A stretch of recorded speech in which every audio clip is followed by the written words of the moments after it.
Ketua Umum PSSI, Erick Thohir, dibuat pusing dengan kabar cedera dua pemain timnas Indonesia, Kevin Dix dan Dean James.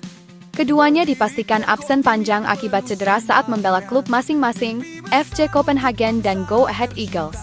Kondisi ini membuat mereka tidak bisa memperkuat timnas dalam laga penting melawan Cina pada 5 Juni dan Jepang pada 10 Juni 2025.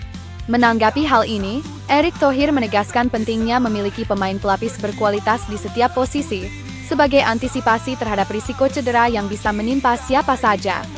Untuk mengisi kekosongan, Sandy Walsh dan Kelvin Verdong menjadi opsi utama di posisi bek sayap kanan dan kiri. Lebih lanjut, Erick Thohir menyoroti padatnya agenda timnas, termasuk Piala AFF U23 pada Juli nanti, yang juga melibatkan beberapa pemain senior yang masih berusia 23 tahun.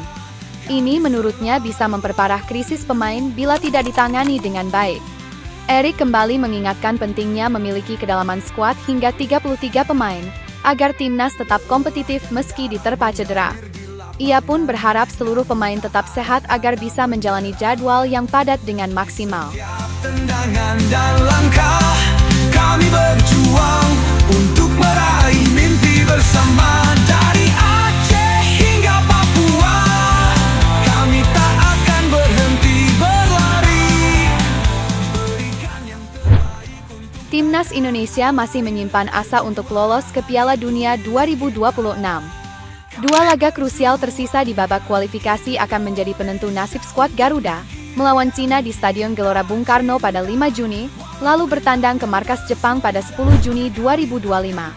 Jika berhasil meraih dua kemenangan, Indonesia berpotensi besar finish sebagai runner-up grup dan meraih tiket otomatis ke Piala Dunia.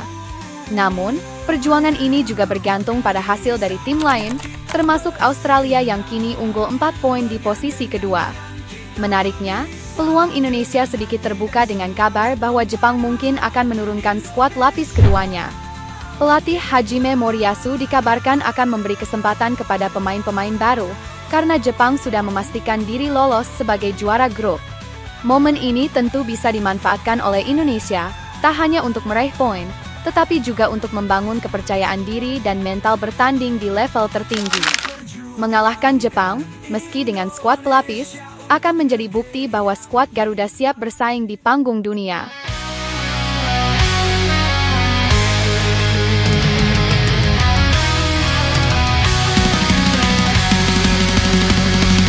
On the field under the sky so wide, we stand as one with strength and pride. From the islands to the city's heart, football's our passion, we'll never fall apart. The crowd is roaring, feel the heat. Every pass, every goal, it's a beat from Ketua Umum PSSI, Erick Thohir, membuka peluang laga persahabatan antara timnas Indonesia melawan Malaysia di FIFA Matchday September 2025, dan hal ini langsung menjadi sorotan media internasional, termasuk media asal Vietnam, Tetao 247. Mereka menyebut potensi laga ini sebagai pertemuan klasik yang penuh rivalitas dan bernilai besar bagi sepak bola Asia Tenggara, terlebih setelah vakum beberapa tahun. Terakhir kali kedua negara bentrok secara resmi adalah di Piala AFF 2021, di mana Indonesia menang telak 4-1 atas Malaysia. Erick menilai momentum ini penting bukan hanya dari sisi emosional, tetapi juga sebagai ajang penguatan mental dan kualitas permainan Garuda sebelum menghadapi laga-laga lanjutan di kualifikasi Piala Dunia 2026. Selain Malaysia, Erick juga menyebut tengah mempertimbangkan negara-negara dari Timur Tengah seperti Lebanon dan Kuwait sebagai calon lawan uji coba. Langkah ini dipersiapkan jika Indonesia melaju ke babak keempat kualifikasi, di mana mayoritas lawan berasal dari kawasan tersebut. Namun, laga melawan Malaysia tetap dianggap menarik, terutama karena perubahan dalam skuad dan pelatih mereka yang baru. Semua laga direncanakan digelar di Indonesia, menjadikan FIFA Matchday September ini sebagai titik penting dalam pembangunan tim nasional, baik dari segi strategi, taktik, maupun kesiapan menghadapi tantangan menuju Piala Dunia 2026.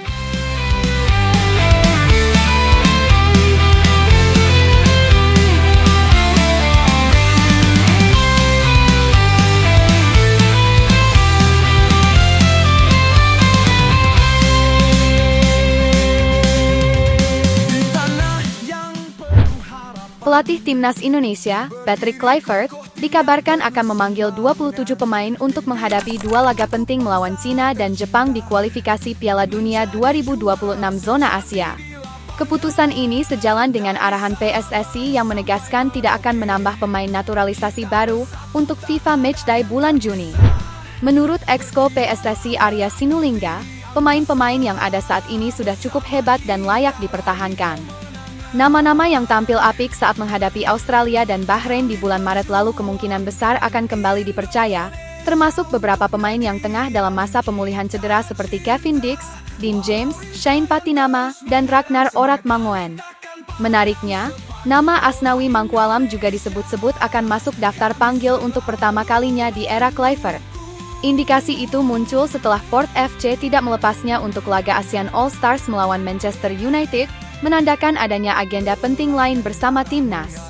Tim akan memulai pemusatan latihan di Bali mulai 26 Mei 2025 sebagai persiapan menghadapi dua lawan tangguh, Cina dan Jepang.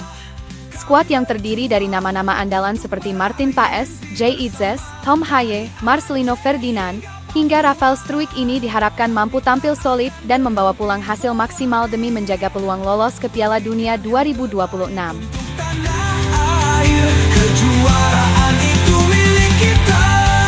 Kami perjuangkan Indonesia untuk negeri yang kita cinta.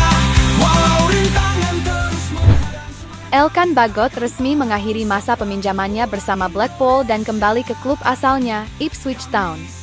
Sejak Agustus 2024, bek muda kelahiran Bangkok ini memperkuat Blackpool yang berlaga di League One, kasta ketiga Liga Inggris. Meski sempat dilanda cedera yang membuatnya absen dalam sejumlah laga, Bagot tetap mencatatkan 20 penampilan dengan total 1.441 menit bermain. Di bawah asuhan Steve Bruce, ia nyaris selalu menjadi andalan di lini belakang saat kondisi fisiknya memungkinkan. Selain kontribusi di lapangan, Bagot juga aktif dalam kegiatan sosial, hingga dinobatkan sebagai community champion oleh klub. Pelatih Steve Bruce pun tak ragu memuji Bagot sebagai pemain profesional dengan karakter luar biasa. Meski musimnya tak berjalan seideal yang diharapkan karena cedera, Bruce tetap yakin masa depan Bagot sangat cerah. Ia menyebut Bagot sebagai bek tangguh yang memiliki dedikasi tinggi, baik dalam latihan maupun dalam membantu masyarakat sekitar. Sosoknya bukan hanya hebat di lapangan, tapi juga memiliki sisi kemanusiaan yang kuat. Dengan kombinasi kemampuan teknis dan karakter, Elkan Bagot diyakini akan berkembang menjadi salah satu bek terbaik di masa depan. sepak bola.